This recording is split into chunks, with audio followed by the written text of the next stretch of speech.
여러분, 한동안 교회들에서 십자가에서 율법이 패했기 때문에 지키지 않아도 구원의 관계가 없다고 가르쳤습니다. 그렇죠? 기독교회가 전 세계적으로, 물론 이것은 미국에서부터 시작해서 세계에 퍼진 것이지만은 십자가에서 율법이 패했기 때문에 더 이상 우리가 지킬 필요가 없습니다 라는 가르침이 얼마나 오랫동안에 전 세계 기독교회 안에 깊이 퍼지고 뿌리 박혔는지 모르겠습니다. 그래서 하나님의 계명을 지켜야 한다고 강조하면 마치 율법주의로 생각하고 십자가의 구원의 은혜를 깎아내리는 사람들처럼 간주되어 온 것이 사실입니다. 그렇죠? 여러분, 이러한 견해가 미국의 기독교의 영향이 온 세계에 퍼졌기 때문에 그렇습니다. 그래서요, 이제 그리스도인들이 성경을 읽다가 요한계시록 12장 17절이나 아니면 14장 12절에 있는 마지막 성도들은 하나님의 계명을 지키는 자들이라는 그런 성경절을 보면 사람들이 의아해하고 이게 무슨 뜻인가 하고 상당히 좀 익숙지 않게 느끼면서 그냥 지나쳐 버리는 그런 분위기가 교회에 꽉 차 있게 되어 왔습니다. 그런데 갑자기 말이죠, 미국에 있는 기독교회가 십계명의 날을 선포하고 나섰습니다. 그 목적은 오늘날 미국이, 아니 전 세계가 이렇게 도덕이 퇴폐하고 떨어진 이유는 하나님의 십계명을 무시해서 그렇다. 이제 하나님의 십계명을 지켜야 되는 의무가 있다는 것을 강조하자, 십계명의 준수를 강조하자, 이렇게 해서 십계명의 날을 선포하고 나셨습니다. 그것이 다음 달 5월 7일입니다. 다음 달 5월 7일 주일입니다. 일요일입니다. 참 이상한 일이죠. 자, 우리가 이것을 어떻게 우리가 이해해야겠는가? 여러분, 그래서 하나님의 십계명을 지키는 운동이 생기고 공공 건물 벽에 십계명 돌비를 붙여야 한다고 하고, 특별히 법원에 사람들을 이제 심판하고 재판하는 그런 법원에 이제 들어가는 입구의 벽엔 반드시 십계명을 붙여서 미국의 건국의 기초의 이념과 원칙이 무엇이며, 또한 사람들이 어떤 법에 의해서 재판받고 심판받아야 되는지에 대해서 분명히 알려야 된다라고 해서 십계명을 준수하자고 하는 것을 강조하는 그런 특별 기념일을 만들었습니다. 올해는 미국에서 시작하고 이것을 이제 전 세계에 퍼뜨려서 전 세계 기독교인들이 이제 랠리를 하면서 도덕이 너무 타락했기 때문에 미국의 도덕을 높이고 세계의 도덕을 높이고 하나님께 돌아가는 일을 촉구하자고 The Ten Commandments Day 라는 것을 만들었습니다. 참 이상한 일이 지금 벌어지고 있는 것입니다. 제가 남미에 가서 세 군데 가서 제가 집회를 하고 제가 돌아왔는데 거기 있는 사람들도 이 문제에 대해서 상당히 깊은 관심을 가지는 것을 제가 보았습니다. 물론 미국에서 어떤 일이 생기면 정치적이든지 경제적이든지 종교적이든지 미국에서 어떤 일이 생기면 온 세계에 금방 깊은 관심을 가지게 되는 것을 볼 수가 있습니다. 여러분, 지금까지 하나님의 율법을 경시하는 가르침들은 교회 안과 사회의 죄악의 문을 활짝 열어 놓아왔습니다. 여러분 잘 아시죠? 무슨 뜻인지? 그렇죠? 큰 모순을 만들어 왔죠. 무슨 모순입니까? 예수를 믿지 않는 사람들이 죄를 지으면 그것은 멸망당하는 조건이 되는데, 그 똑같은 죄를 그리스도인들이 지으면 십자가의 용서를 받고 은혜를 받기 때문에 구원의 지장이 없게 되는 것입니다. 똑같은 죄를 짓는데 예수를 안 믿는 사람이 지으면 멸망의 조건이고, 예수를 믿는 사람이 지으면 똑같은 죄고 똑같은 계명을 범하는 것인데, 십자가의 은혜와 용서를 받기 때문에 똑같은 죄를 지었는데 결과가 하늘과 땅처럼 달라져 버립니다. 예수를 믿는 사람들은 똑같은 계명을 범했는데도 카바가 되어서 용서받고 구원에 이르고, 똑같은 죄를 범했는데 예수를 믿지 않는다고 해서 멸망에 빠지는 것입니다. 그래서 상당히 이상한 그런 모순을 일으킨 것이 계명을 무시하는 풍조, 다시 말해서 십자가에서 계명을 폐했다, 아니면 십자가에서 계명을 폐했다고 말하지 않을지라도 계명을 지켜야 된다, 그러나 그것은 우리 꼭 구원의 필수 요건은 아니다 라고 가리킨 그 말 때문에 그런 가르침 때문에 온 세상에 얼마나 큰 모순을 일으켜 왔는지 모르겠습니다. 그래서 십자가는 마치 자동적으로 용서받는 면죄권을 준 것처럼, 그래서 사람들은 십자가를 반지를 끼고 다니고, 제가 이번에 그 남미에서 이제 비행기를, 남미 안에서도 비행기 몇 번 탔는데, 여러분 제가 갔던 그 주말이 부활절 주말 아닙니까? 사람들이 부활절이면, 여러분 남미에서 부활절이면 말이죠, 뭐 모든 다 문 닫아요. 비행기도 별로 없어요. 버스도 중단하고 굉장합니다. 거기는 캐톨릭 칸트리가 많기 때문에 부활절이면 굉장히 아주 큰 연중에서 제일 큰 명절로 이렇게 치죠. 그런데 제가 이 비행기를 탈 때마다 이제 천주교인들도 제 옆에 있고 또 개신교인들도 있고, 그런데 보면 말이죠, 반지를 두세 개씩 차고 있어요. 이쪽에 두세 개, 이쪽에 두세 개. 근데 거기다 큰 십자가의 모양이 다이아몬드로 다 박아서 가지고 있고, 또 이렇게 이제 목걸이에도 십자가, 팔찌도 거기다 십자가 문신을 그려놓고, 그래서 십자가.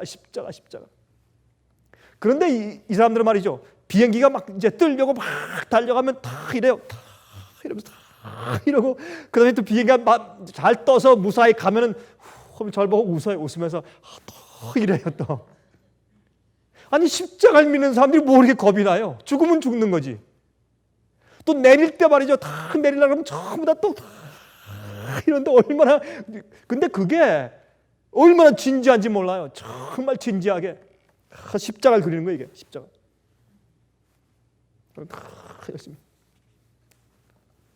아니 십자가가 우리 모든 죄를 덮어주고 계명을 지키지 않아도 영원히 구원해주는 그런 상징이라면 왜 그렇게 무서워해요, 사람들이?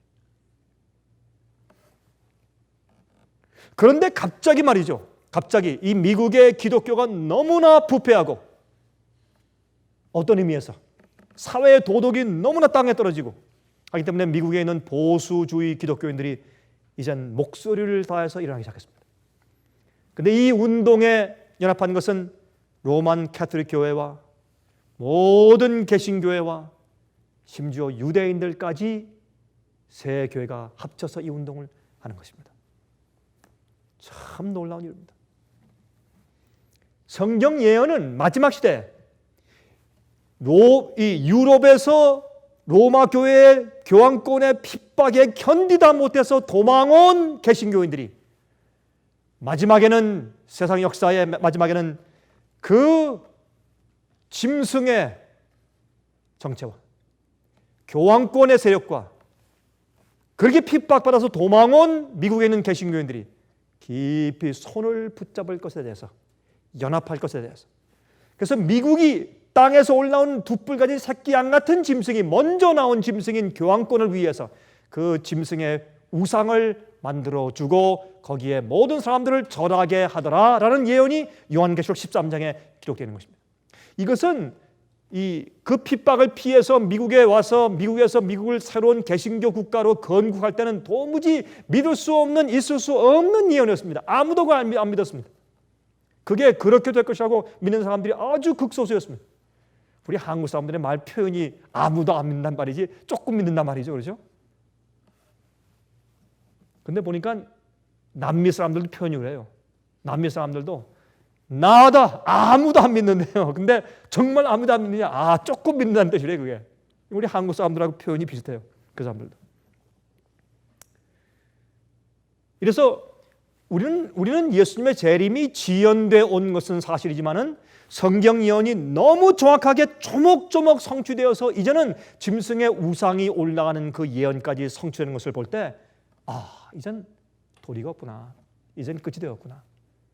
이젠 우리가 좀 지체돼서 지쳐온 것은 사실이지만 끝이 다 됐구나 하는 것을 분명히 우리 부인할 수 없는 시대에 살고 있습니다. 그런데 이젠 개신교회와 천주교회가 연합을 해서 십계명을 준수하자고 하는 그런 운동을 하고 있으니 세상에 얼마나 놀랄 일이냐 말입니다, 이게.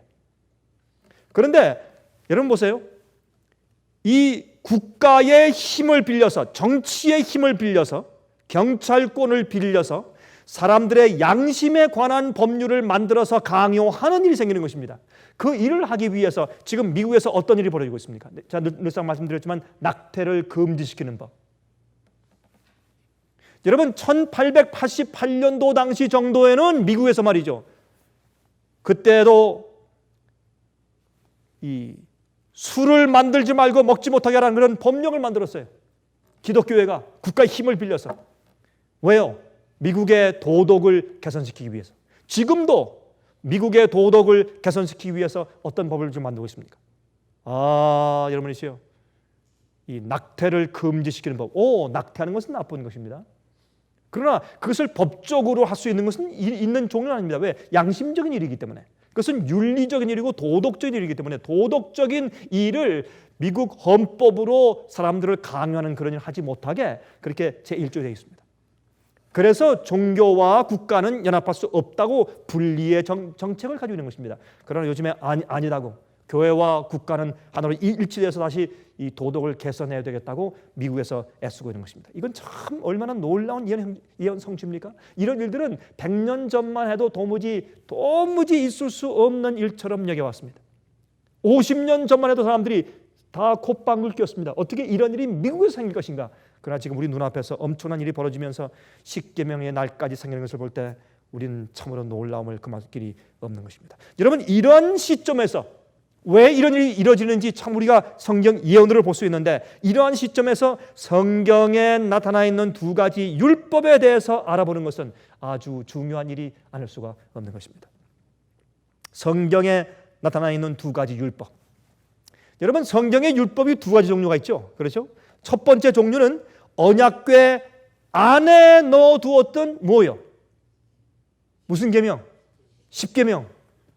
이것은 신명기 10장 1절부터 5절까지 있습니다. 신명기 10장 1절부터 5절에 그때 여호와께서 내게 이르시기를 너는 처음과 같은 두 돌판을 다듬어 가지고 산에 올라 내게로 나오고 또 나무 궤 하나를 만들라. 내가 깨뜨린 처음 판에 쓴 말을 내가 그 판에 쓰리니 너는 그것을 그 궤에 넣으라 하시기로 내가 십딘 나무로 궤를 만들고 처음 것과 같은 돌판 둘을 다듬어 손에 들고 산에 오르매 여호와께서 그 총의 날에 산 위 불 가운데서 너에게 이르신 십계명을 처음과 같이 그 판에 쓰시고 여러분 하나님께서 이 판에 돌비의 십계명을 쓰실 때 무엇으로 쓰셨어요? 볼펜으로 쓰셨어요? 조각칼로 쓰셨어요? 당신의 직접 손가락으로 쓰셨다 이렇게 말씀했습니다. 당신의 손으로 쓰시고 그것을 내게 주시기로 내가 돌이켜 산에서 내려와서 여호와께서 내게 명하신 대로 그 판을 내가 만든 궤에 넣었더니 지금까지 있느니라 그랬습니다. 그리고 십계명을 주님께서 직접 돌판을 만들어서 쓰셔서 주셨는데 모세가 가지고 내려다 보니까 이스라엘 백성들이 금송아지를 만들고서 춤을 추고 경배하고 있어요. 이 패역한 백성들아 너희는 이 계명을 받을 자격이 없다고 분노한 의분한 모세는 그것을 던져서 깨뜨려 버렸습니다. 그리고 지진이 나서 하루에 3,000명이 빠져 죽고 또한 금송아지가 다 땅속에 들어갔죠. 그런 다음에 모세가 다시 하나님의 말씀을 듣고 두 돌판을 이번에는 모세가 만들어가지고 올라갔죠. 주님께서 그 돌판 위에 이제 글씨를 쓰셔서 십계명을 주셨습니다. 그것을 가지고 내려와서 법궤 안에 두었다 그랬습니다. 그것은 두 돌비예요. 십계명입니다. 그것은 율법 책이 아니에요. 율법 책은 모세 율법이에요. 율법 돌비입니다. 그것은 하나님의 the law of God, 하나님의 법이에요. 그건 데칼로그 십계명이에요. 그런데 여러분 신명기 5장 21절 22절 보시면 내 이웃의 아내를 탐내지 말지니라. 내 이웃의 집이나 그의 밭이나 그의 남종이나 그의 여종이나 그의 소나 그의 낙이나 물은 내 이웃의 소유를 탐내지 말지니라. 이렇게 해서 십계명을 쭉 말씀하시고 열째 계명까지 말씀하신 다음에 여호와께서 이 모든 말씀을 산 위 불 가운데 구름 가운데 흑암 가운데서 큰 음성으로 너희 총에 이르신 후에 더 말씀하지 아니하시고 그것을 두 돌판에 써서 내게 주셨느니라. 다시 말해서 십계명을 쓰신 다음에 No more added. 영어 성경에 더 이상 더 첨가된 것이 없어요. 딱 십계명만 말씀하시고 더 끝나셨어요. 더 이상 필요가 없어요. 더 이상 더 말씀하실 것이 없어요. 그것이 하나님의 율법입니다. 그걸 가지고 내려와서 법궤 안에 넣어두었다고 말입니다. 두 번째 율법이 있어요. 성경 가운데 또 두 번째 율법이 있는데 그 율법은 The Law of Moses, 모세의 율법이고 또한 Ceremonial Law, 의문의 율법이에요. 그것은 이 제사 제도, 성소에서 어떻게 제사 드리는가, 또 절기를 어떻게 지키는가 하는 절기 제도. 여러분 7대 절기가 있죠. 봄절기에 4개가 있고 가을절기에 4개가 있죠. 무엇입니까? 봄절기에 유월절, 무교절, 요제절, 오순절. 가을절기에는요 나팔절, 대속절, 마지막에 장막절. 이렇게 해서 이 7절기에 대한 이야기, 이런 가르침과 이런 율법들을 우리가 의식의, 의문의 율법으로 말합니다. 그것을 또 언약의 율법이라고 해요. The Law of Covenant, 언약. 하나님과 백성 사이에 언약을 맺은 율법이에요. 여러분, 언약은 율법과 좀 다릅니다. 약속은 아니에요. 언약은 약속과 좀 달라요. 약속은 우리 대등한 그런 신분 관계에서도 가능하지만은 언약은 주종 관계예요. 왕과 신하 사이에, 하나님과 백성 사이에 그 약속을 언약이라고 합니다. 이 언약은 지키면 생명이고 어기면 죽는 거예요. 그게 언약이에요. 그래서 이제 말씀드리겠지만 이 언약을 주신 것은 그 백성들에게 계명의 의미를 좀 더 깨닫고 알도록 하기 위해서 주신 것입니다. 더 애드한 것이, 십계명에 더 애드해 주신 것이 의문의 율법입니다. 그것을 모세의 율법이라고 말했습니다. 이것은 어디에 두었습니까? 십계명 안에 같이 두었습니까? 아닙니다. 십계명이 있는 언약궤, 법궤 밖에 두었다고 성경은 말합니다. 신명기 31장 24절부터 29절까지 말했습니다. 모세가 이 율법의 말씀을 다 책에 써서 마친 후에, 그 당시에 책은 무슨 책입니까? 지금같이 종이책입니까? 두루마리 책입니다. 주로 두루마리는 그 당시에 파피루스 같은 그런 종이를 구하는 것은 거의 힘들었기 때문에 이 짐승의 가죽을 가지고 만든 이런 두루마리 책인데 그것을 parchment라고 그러죠. parchment. 그런 parchment 두루마리 책에 쓴 것입니다. 모세가 이 율법의 말씀을 다 책에 써서 마친 후에 이것은 십계명 이외에 주신 의식에 관한 그런 의문의 율법을 다 쓴 다음에 여호와의 언약궤를 매는 레위 사람에게 명하여 가로되, 이 율법책을 가져다가 너희 하나님 여호와의 언약궤 곁에 두어 너에게 증거가 되게 하라. 내가 너희의 패역함과 목이 곧은 것을 아나니 내가 생존하여 너희와 함께하여도 너희가 여호와를 거역하였거든 하물며 내가 죽은 후의 일이랴. 너희 지파 모든 장로와 유사들을 내 앞에 모으라. 내가 이 말씀을 그들의 귀에 들리고 그들에게 천지로 증거를 삼으리라. 내가 알거니와 내가 죽은 후에 너희가 스스로 부패하여 내가 너에게 명한 길을 떠나서 여호와의 목전에 악을 행하여 너희의 손으로 하는 일로 그를 경록케 함으로 너희가 말세에 재앙을 당하리라 하니라. 이것을 꼭 지켜라. 주님께서 너희를 그 죄의 결과에서 보호해 주기 위해서 한 것이다 라고 이제 장로들 다 모아서 이제 호소하고 마지막 설교하는 그런 장면 가운데서 말씀하기를, 이 율법책의 모든 그런 율법을 다 기록한 다음에 언약궤 곁에 두었다. 십계명은 언약궤 안에, 모세 율법은 언약궤 곁에 두었다고 성경은 말하고 있습니다. 또한 십계명은 하나님의 손가락으로 친히 쓰였습니다. 2번이나. 여러분, 이 십계명을 쓰실 때는 중보자가 없어요. 하나님께서 직접 당신의 손으로 첫 번째나 두 번째나 당신의 손가락으로 다 써서 직접 주신 것입니다. 이것은 변치 못할 것이에요. 영원한 것입니다. 하나님의 보좌의 기초입니다. 언약궤, 이 언약궤, 법궤는 뭘 상징해요? 법궤는 뭘 상징합니까? 성서에서 법궤, 하나님의 보좌. 그래서 그 위에 셰키나 영광이 비추고 있지 않습니까? 은혜의 보좌 아니에요. 시은좌. 그래서 이 법궤 자체는 하나님께서 앉아 계신 보좌 상징이에요. 그 보좌 밑에 무엇이 있습니까? 십계명이 있어요. 그래서 하나님의 정부의 성격이에요. 하나님의 성품의 성격의 사본이에요. 그 십계명이에요. 하나님의 성품이 어떠하다? 하나님의 사랑이 우리 마음 가운데 거하시면 우리가 하나님을 사랑하고 인간 사랑하는데 어떤 사람이 될 것인가 하는 하나님의 성품의 사본이 십계명인 것입니다. 그것은 영원히 변치 못하고 그것은 우리가 깨뜨릴 수가 없는 것입니다. 그런데 많은 사람들이 말이죠, 이 두 가지 종류의 율법을 주신 그 내용과 그 이유를 또 차이를 오해한 나머지 많은 그리스도인들이 십자가에서 율법이 패했으니 십계명을 지킬 필요가 없다, 그것을 지키고 안 지키는 것은 내 구원에 상관이 없다라는 가르침을 하게 되었다고 말입니다. 왜? 성경에는 두 언약과 두 계명 율법에 대한 그 이해를 그들이 오해한 것입니다. 그래서 골로새서 2장 14절부터 17절까지 있는 말씀 보면 이런 말씀이 있죠. 이 말씀을 특히 많은 기독교인들이 오해하게 되었어요. 우리를 거스리고 우리를 대적하는 의문에 쓴 증서를 도말하시고 제하여 버리사. 여기 있는 말씀을 사람들은 10계명으로 오해한 것입니다. 십자가에 못 박으시고 자 봐라 율법을 십자가에 못 박았지 않느냐 그렇게 말하는 것입니다. 정사와 권세를 벗어버려 밝히 드러내시고 십자가로 승리하셨느니라. 그러므로 먹고 마시는 것과 절기나 월삭이나 안식일을 인하여 누구든지 너희를 편론하지 못하게 하라. 이것들은 장래 일의 그림자이나 몸은 그리스도의 것이니라 그랬습니다. 여기에 안식일은 영어 성경 가운데 복수입니다. Sabbath 복수예요. 왜 복수입니까? 이것은 이 절기들을 지키는 계명들입니다.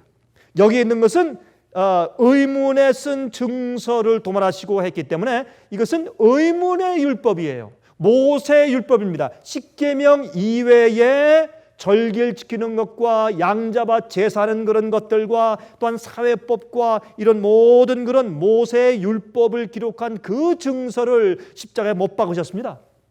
그래서 거기에 있는 보세요. 절기나 월삭이나 또한 먹고 마시는 것과 먹고 마시는 것은 뭐예요? meat offering, drink offering. 여러분 그 번제단 위에 양을 드릴 때 어떻게 했습니까? 거기에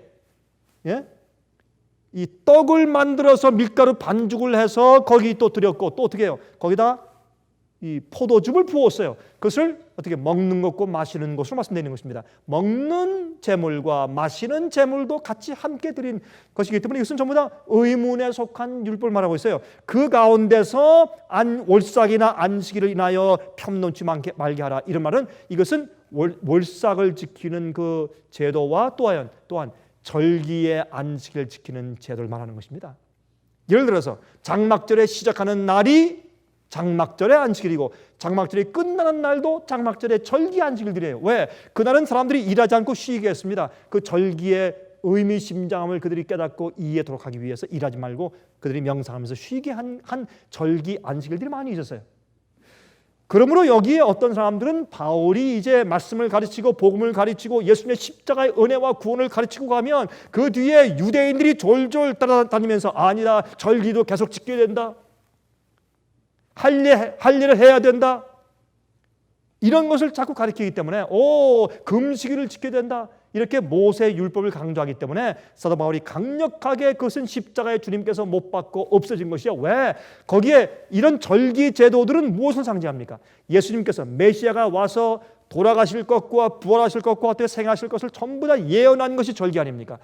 그래서 예수님께서 6월절 날 양을 잡는 그 시간에 돌아가셨고 요제절날 그 시간에 부활하셨고 오순절 그 시간에 하늘에서 성령이 떨어졌고 이렇게 해서 메시아의 사역을 미리 알려주는 예언으로 기록해 주신 것이 절기이고 그렇게 해서 그들이 앞으로 메시아가 오실 것을 그들이 이해하고 예수께서 오실 때 이분이 메시아다라는 것을 확신시키기 위해서 미리 예언적으로 절기를 지키도록 하셨는데 원형이신 예수님께서 진짜 메시아가 왔을 때 더 이상 절기 지키는 것은 필요가 없지 않습니까? 그래서 절기를 폐한 것입니다. 그래서 또한 또 예수님을 메시아를 상징하는 그런 동물을 제사하는 그 일들을 하고 있다가 예수께서 오신 다음에 지상 성소에서 제사는 더 이상 필요가 없는 것입니다. 왜? 실제 제물이 왔기 때문에.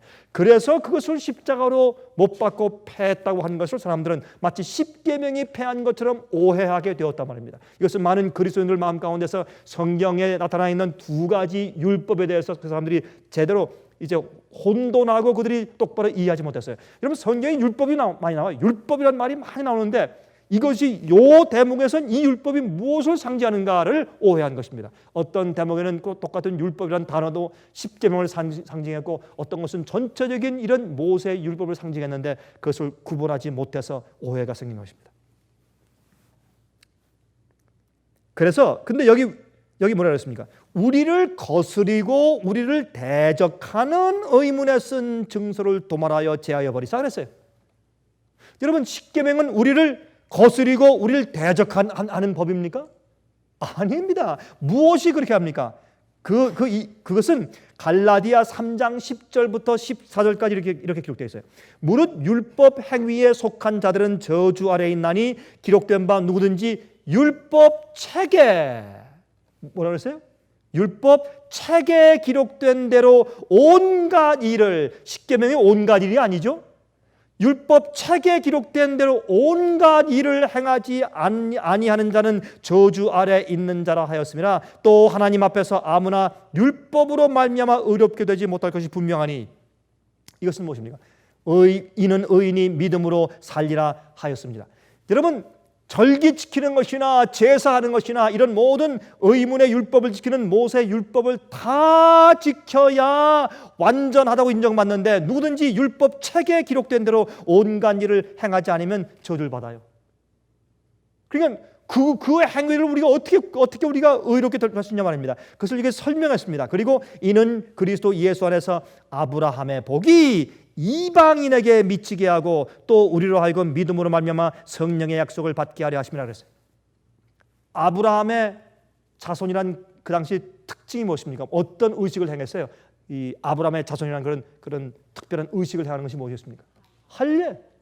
할례를 주님께서 입장을 못 받고 더 이상 이런 의식들은 필요가 없어요. 그래서 어떻게 해요? 이제는 예수를 믿는 믿음으로 의롭게 되고 구원받게 하셨다고 말합니다. 여기에 그래서 이것은 어떻게 우리를 거스리고 대적하는 의문에 쓴 증서예요. 이건 모세의 율법을 말하는 것입니다. 십계명을 말하는 것이 아닙니다. 십계명은 우리를 거스리고 또한 우리를 대적하는 그런 문서가 절대 아닌 것을 우리가 알지 않습니까? 예수님이 이 땅에 오셔서 십자가에 돌아가신 다음부터는 이런 의문의 일들을, 온갖 일들을 행할 필요가 없어졌습니다.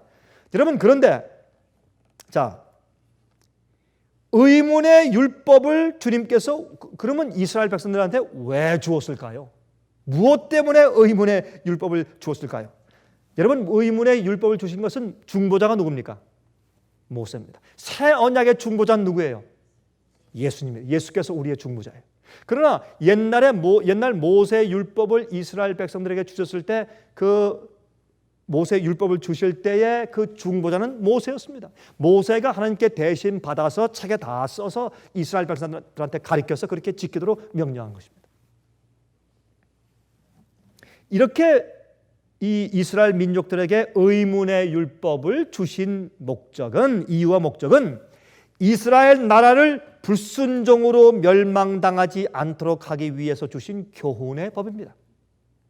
그들이 절기를 지키면서 죄로부터 구원받고 회개하는 것이 무엇인지를 배우고 또 앞으로 오실 메시아를 배우는 것입니다. 어떻게 하나님께서 그들의 죄를 어떻게 용서하시고 그들이 어떻게 죄에서 해방을 받고 어떻게 그들이 깨끗게 되는지를 깨닫게 하시기 위해서 성소 제도를 주신 것입니다. 믿음을 가르치기 위해서 어떻게 의롭게 되고 어떻게 자박하고 회개하고 용서받고 정결케 되는지, 또 죄의 타락과 그 결과에서 이스라엘을 보호해 주시기 위해서 의문의 율법을 주었어요.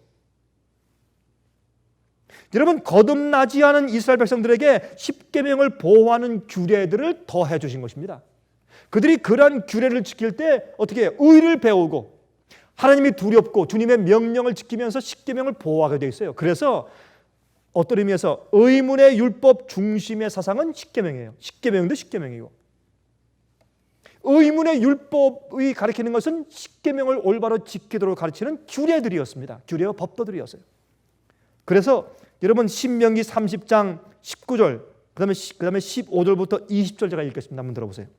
내가 내 하나님 여호와의 말씀을 순종하여 이 율법책에 기록된 그 명령과 규례를 지키고 내 마음을 다하며 성품을 다하며 여호와 내 하나님께 돌아오면 내 하나님 여호와께서 내 손으로 하는 모든 일과 내 몸의 소생과 내 육축의 새끼와 내 토지 소산을 많게 하시고 내게 복을 주시되 곧 여호와께서 내 열조를 기뻐하신 것과 같이 너를 다시 기뻐하사 내게 복을 주실 것이라. 너희가 이 내 말씀대로 지키면 너희가 이웃에게 어떻게 하고 농사 지을 때 어떻게 하고 6년 동안 농사를 짓다가 7년 때 1년을 쉬고 그래서 나그네 막 가난한 사람들이 다 먹게 해주고 땅을 묵히면 땅이 더 옥토가 되고 너희가 내 이런 율례를 지키면 너희가 더 복을 받는다. 그렇게 주신 것들이에요. 그것은 좋은 것들입니다. 이건 나쁜 것들이 아니에요. 그들이 그렇게 해서 노예 생활하다가 지금 나온 사람들이 하나님의 의로운 원칙으로 훈련받도록 하기 위한 이유와 목적으로 모세 의문의 율법을 준 것이에요. 그것은 나쁜 것이 아니에요. 나쁜 것이 아니에요. 그 다음에 15절부터 20절까지 보라 내가 오늘날 생명과 복과 사망과 화를 내 앞에 두었나니 곧 내가 오늘날 너를 명하여 내 하나님 여호와를 사랑하고 그 모든 길로 행하며 그 명령과 규례와 법도를 지키라는 것이라. 그리하면 내가 생존하며 번성할 것이요 또 내 하나님 여호와께서 내가 가서 얻을 땅에서 내게 복을 주실 것이니라.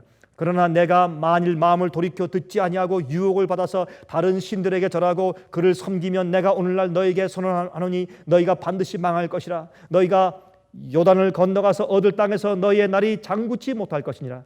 내가 오늘날 천지를 불러서 너에게 증거를 삼노라. 내가 생명과 사망과 복과 저주를 내 앞에 두었은즉 너와 내 자손이 살기 위하여 생명을 택하고 내 하나님 여호와를 사랑하고 그 말씀을 순종하며 또 그에게 부종하라. 그는 내 생명이시요 내 장수시니 여호와께서 내 열조 아브라함과 이삭과 야곱에게 주리라고 맹세하신 땅에 내가 거하리라. 이렇게 해서 모세의 의문의 율법을 주신 것이에요. 여러분 그들이요 노예 생활을 하다가 출애굽해서 금방 나왔지 않습니까? 그래서 그들이 말이죠 그들 자신들이 노예와 종들을 거느리고 살게 될 때에 자기들이 그 노예 생활에서 당한 것처럼 노예들을 부리지 않도록 모세의 율법들 중에서 제일 모세의 의문의 율법 가운데서 모세 율법 가운데 제일 먼저 준 법칙이 무엇인지 아세요? 어떻게 노예와 종들을 대하고 어떻게 그들에게 친절하게 다룰 수 있는지에 대한 법을 제일 먼저 주신 것이에요. 그게 모세 율법이에요. 그것은 십계명을 지키는 그 원칙을 그들에게 훈련시키는 더해 주신 규례들이었어요. 그게 패한 것이지 십자가에서 십계명이 패한 것이 아니지 않습니까? 그것을 미국의 기독교가 미리 알았는지 몰랐는지 모르지만 요즘에 와서 계명을 다시 지켜야 된다는 그런 운동을 시작했으니 얼마나 놀라운 일이냐 말입니다. 또한 두 번째 이 모세의 율법 가운데 두 번째는 뭔지 아세요? 이웃에게 폭행을 행치 말라. 왜요? 그들이 폭행을 늘 당했기 때문에 자기가 당한 경험처럼 남에게 해요. 그래서 여러분 황금률이 뭐예요?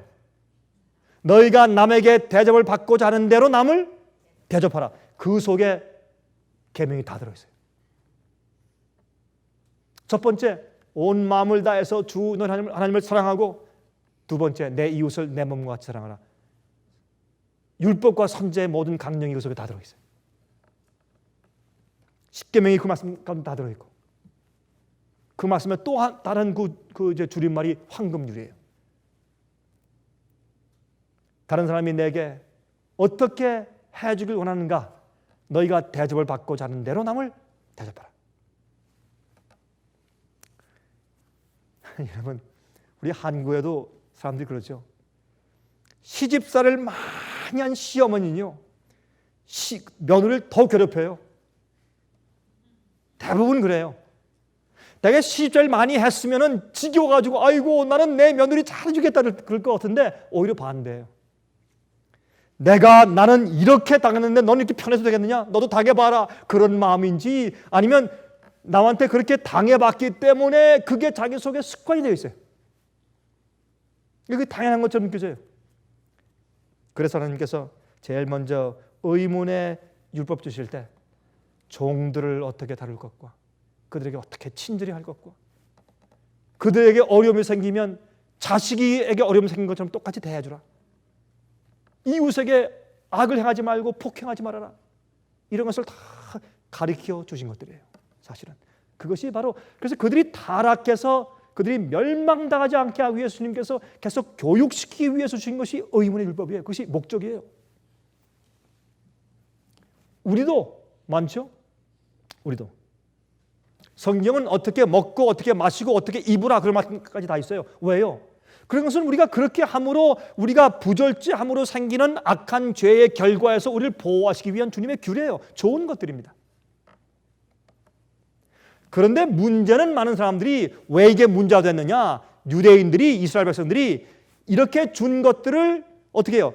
이것을 하나 미주알 고수알 다 행함으로, 내가 그렇게 행함으로 지킴으로 내게 그것이 의가 되고 구원이 된다라고 그들이 착각하게 되었기 때문에 율법주의에 빠지고 바리새인주의에 빠진 것이에요. 그 법 자체가 나쁜 것이 아니라 법에 대한 태도가 잘못된 것이에요. 제가 이번에 이제 남미에서 3군데에서 집회를 했는데 제일 첫 번째 간 산타크루즈 라콜리나, 그것은 산, 아주 높은 산에 있는 그런 지역인데 거기에는 선선했어요. 덥진 않았어요. 산에 있으니까. 그 산 꼭대기를 보면 산에 이제 구름이 다 걸쳐 있고 항상 그런 곳이니까, 높은 해발이 높은 곳이니까. 자는데 한 방에서 이제 제가 통역하던 사람과 함께 이제 잠을 자는데 첫날인지 이튿날인지 기억이 안 나는데 하여튼 자다가 꽝 소리가 나요. 그래서 벌떡 깨고 그 사람도 벌떡 깼는데 잠깐 눈을 떴다가 이게 무슨 소리인가 보니까 분명히 제 침대 소리가 났어요. 제 침대 밑에 있는 그 매트레스를 이렇게 받쳐주는 판자 가운데 하나가 떨어진 거예요. 떨어졌으니까 밑에 그 돌바닥인데 떨어졌으니까 꽈당 소리 나지 않겠어요? 전 놀라서 깼다가 아, 그건 모양이다. 제가 깨닫고 그냥 다시 이렇게 잠을 청해서 잠이 들었는데 제 통역과는 말이죠. 그때 깨서 겁이 나서 밤새도록 잠을 못 자고 설쳤어요. 왜 그런가 제가 물었어요. 아니 그럼 자네는 왜 못 잤나 그랬더니 아, 이거 목사님 말좀 하십시오. 저는 게릴라가 온 줄 알았습니다. 게릴라가. 그 지역이 게릴라가 자주 침범하는 그런 곳이었대요. 근데 지금은 정부에서 돈을 많이 들여가지고 이제 게릴라를 막아가지고 그래서 게릴라가 별로 없어요. 근데 이제 게릴라 와가지고 혹시 또 강 목사님 잡아가지고 또 무슨 뭐 또 인질을 잡고 돈 내놓으러 갈까봐 겁이 났다는 거 이 사람이. 그래가지고 땅 소리 나니까 아, 총소리구나. 게릴라가 왔다 해서 창문 열고서 막 살피면서 자기가 밤새도록 잠을 못 잤대요. 여러분 이게 왜 그런가 하면 우리가 하는 행동들은 우리의 경험에 비추어서 행동하는 거예요. 그렇죠? 왜 우리 죄의 본성이 있어요? 죄의 본성 때문에 내 속에서 죄가 나와요. 그래서 주의 성령과 은혜로 다스리지 않으면 죄가 나오는 거예요. 내가 과거에 어떤 경험을 했느냐에 따라서 내가 행동하게 돼 있어요. 고생 많이 한 사람 있잖아요. 고생 많이 한 사람들은요 나중에 돈 쓸 때 더 짜요. 고생 많이 했으니까 그들이 펑펑 쓰고 내 이제 실컷 써보자 그럴 것 같죠? 아니에요. 더 짜요. 왜요? 자기 옛날에 고생한 대로 살게 돼 있어요. 사람들은 자기가 옛날에 겪은 경험대로 반응하게 돼 있어요. 그러므로 우리가 죄를 지은 우리의 죄의 속성과 경향들 때문에 우리가 죄에 연약해진 것이에요. 그래서 그렇게 연약하고 아직까지 거듭나지 못한 이 이스라엘 백성들을 한 나라로서 그들을 잘 십계명의 원칙에 의해서 그들이 교육받기 위해서 주신 것이 모세율법이에요. 성소 제도와 양 잡는 것과 그다음에 절기들까지 주시면서 하나님께서 내가 너희를 사랑한다. 너희가 이렇게 회개하는 것이야. 이렇게 너희가 구원받는 것이야. 메시아가 오는 것이야. 너희의 구원은 이렇게 이루어진다는 것을 가르친 것이 모세율법이에요. 얼마나 감사한 것이에요. 근데 주님 이들은 곡해하기를 그것을 하나하나 이렇게 그대로 행함으로 그들이 의를 받고 구원 얻는 것으로 착각한 것입니다. 그것은 제물을 바치면서 신에게 아첨하는 이방 신전에서 제사하는 교인들과 그들의 태도가 다른 것이 없잖아요. 그래서 골로새서 2장 17절에 말씀하기를 이것들은 장래 일의 그림자이나 몸은 그리스도의 것이니라 그랬어요. 그렇죠? 장래일의 그림자예요. 이런 모든 제도들은 앞으로 오실 메시아에 대한 장래일에 대한 그림자예요. 장래일이 진짜가 오면 그림자는 없어져요. 로마서 10장 4절, 5절, 9절, 10절을 보시면 이런 말씀이 있어요. 로마서 10장에 4절, 5절, 9절, 10절 보면 이 말씀을 또 사람들이 많이 오해했어요. 그리스도는 모든 믿는 자에게 의를 이루기 위하여 율법의 마침이 되시니라. 율법의 마침이 되셔요. 이것을 the end of the law, 율법의 마침이 되시니라. 모세가 기록하되 율법으로 말미암는 의를 행하는 사람은 그 의로 살리라 하였거니와. 그래서 여기 보라, 예수님께서 오셨기 때문에 율법은 마침이 되었다, 끝났다, 율법을 폐했다, 이렇게 사람들이 이해하는 것입니다. 그것이 아니라 이 말은 영어로 표현하면 the goal of it, 목표예요, 골이에요. 그러니까 예수님께서 오시면 율법이 그 마지막 그 꼴이 성취되는 거예요. 예수님 안에 들어가면 그 율법이 내 속에서 이루어져 버려요. 로마서 8장에 말씀하기를 그러므로 아들을 보내사, 그렇죠? 죄 있는 육신으로 아들을 보내사 죄를 정죄했어요. 범죄치 않는 생활을 사셨어요. 그래서 우리 속에서 율법의 요구가 이루어지게 하려 하심이라. 마태복음 5장에 뭐라 그랬습니까? 예수께서 말씀하기를 나는 율법이나 선지자를 폐하러 온 줄로 생각지 말라. 내가 폐하러 온 것이 아니라 어떻게 하러 왔다? 온전케 하려 왔다. 내가 온전히 성취하러 왔다. 율법의 요구가 내 속에서 성취되게. 무슨 말입니까? 예수께서 이 땅에서 성령의 충만한 능력을 통해서 마귀를 이기고 유혹을 이기고 죄의 본성을 가지고도 죄를 승리한 경험을 사셨기 때문에 그 예수님을 믿는 믿음을 가지고 그 성령을 나도 받으면 율법을 지킬 수 있는 그 의와 그 믿음과 그 능력이 내 속에 들어와서 내 속에도 율법의 요구가 이루어지는 것이에요. 나도 간음하지 않을 수 있고, 나도 도둑질하지 않을 수 있고, 나도 미워하지 않을 수 있고, 나도 어떻게 해요? 탐내지 않을 수 있고, 나도 우상 숭배하지 않을 수 있는 것입니다. 율법의 요구가 성령의 은혜로 내 속에서 이루어지고 성취되는 것입니다. 그래서 예수님은 율법의 마침이고 성취고 목표고 고리라고 성경을 말씀하는 것을 사람들이 마치 폐한 것으로 오해한 것입니다.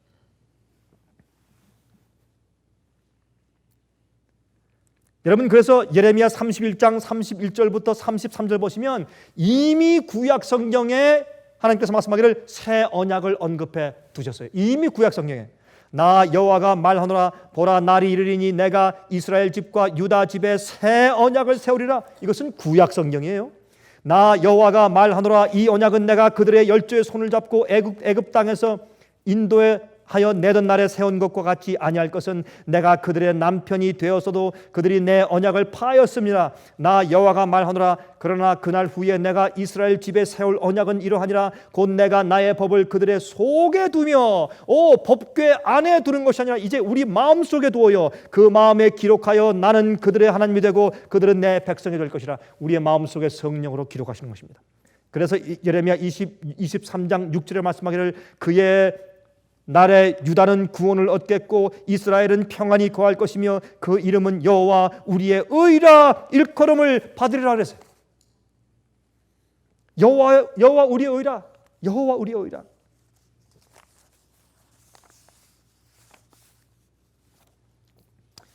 여러분 이 말씀을 가지고 이제 설명하신 것이 뭐냐면 이 말씀을 가지고 사도 바울이 이제 말씀했죠. 히브리 10장 15절부터 18절에 말씀하기를 또한 성령이 우리에게 증거하시되 주께서 가라사대 그날 후로는 저희와 세울 언약이 이것이라 하시고 내 법을 저희 마음에 두고 저희 생각에 기록하리라 하신 후에 또 저희 죄와 저희 불법을 내가 다시 기억지 아니하리라 하였으니 이것을 사하셨은즉 다시 죄를 위하여 제사 드릴 것이 없느니라 그랬습니다. 그래서 이 새 언약에 대한 예레미야 31장 얘기를 인용해서 히브리 10장에 사도 바울이 반복했습니다. 그런데 우리 마음에 무엇으로 기록해요? 여러분, 하나님께서 돌비에 무엇으로 기록했습니까? 십계명을? 하나님의 손가락으로. 여러분, 구약 성경에서 하나님의 손가락, 하나님의 손, 그것은 하나님의 권능을 상징하는 표시예요. 보실래요?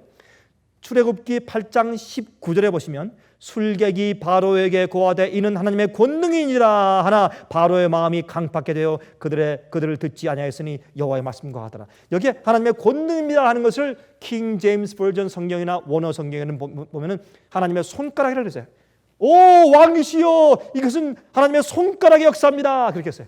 그래서 이 구약 성경에 하나님의 손가락 그러면 하나님의 능력으로 상징되는 그런 표현이었어요. 시편 8장 3절 주의 손가락으로 만드신 주의 하늘과 주의 베풀어 두신 달과 별들을 내가 보오니 주님께서 주님의 손가락으로 우주 별들을 창조하셨다 그렇게 되어 있어요. 창조를 하나님의 손가락으로 하신 것처럼 성경은 기록되어 있어요. 시편 104장 30절에 똑같은 말씀을 이렇게 기록했어요. 주의 영을 보내어 성령을 보내어 저희를 창조하사 지면을 새롭게 하시나이다. 어떤 때는 하나님의 손가락으로 창조하셨다 되어 있고 또 어떤 때는 주의 영으로 창조하셨다 되어 있어요. 주님의 권능과 손가락과 성령은 같은 뜻으로 동의어로 성경에 표현되고 기록된 것을 볼 수 있어요. 마태복음 12장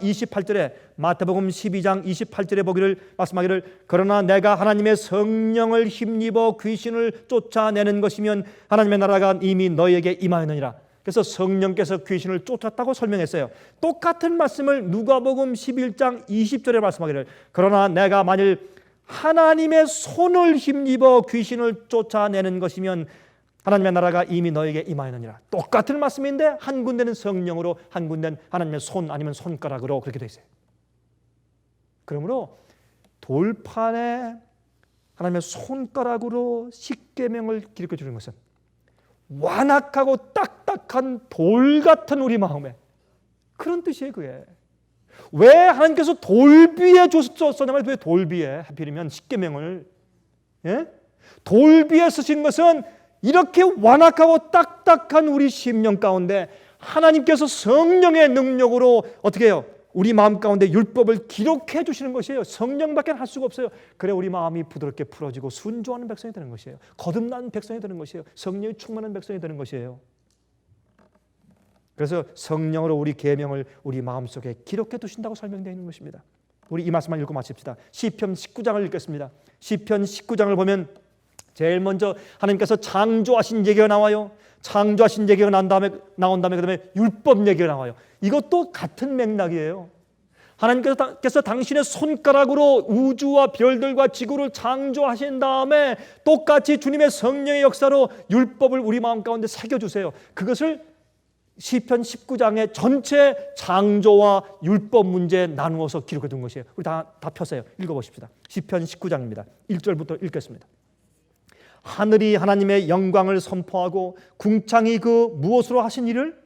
그 손으로 하신 일을 나타내는도다. 날은 날에게 말하고 밤은 밤에게 지식을 전하니 언어가 없고 들리는 소리도 없으나 그 소리가 온 땅에 통하고 그 말씀이 세계 끝까지 이르는도다. 하나님이 해를 위하여 하늘에 장막을 베푸셨도다. 해는 그 방에서 나오는 신랑과 같고 그 길을 달리기 기뻐하는 장사 같아서 하늘 이 끝에서 나와서 하늘 저 끝까지 운행하며 그 온기에서 피하여 숨은 자 없도다. 여호와 그 다음에 이렇게 창조의 능력을 설명한 다음에 7절부터 여호와의 율법은 완전하여 영혼을 소송케 하고 여호와의 증거는 확실하여 우둔한 자로 지혜롭게 하며 여호와의 교훈은 정직하여 마음을 기쁘게 하고 여호와의 계명은 순결하여 눈을 밝게 하도다. 여호와를 경유하는 도는 정결하여 영혼까지 이루고 여호와의 규례는 확실하여 다 의로우니 금곧 많은 정금보다 더 사모할 것이며 꿀과 송이꿀보다 더 달도다. 또 주의 종이 이로 경계를 받고 이를 지킴으로 상이 크니이다. 자기 허물을 능히 깨달을 자 누구리요?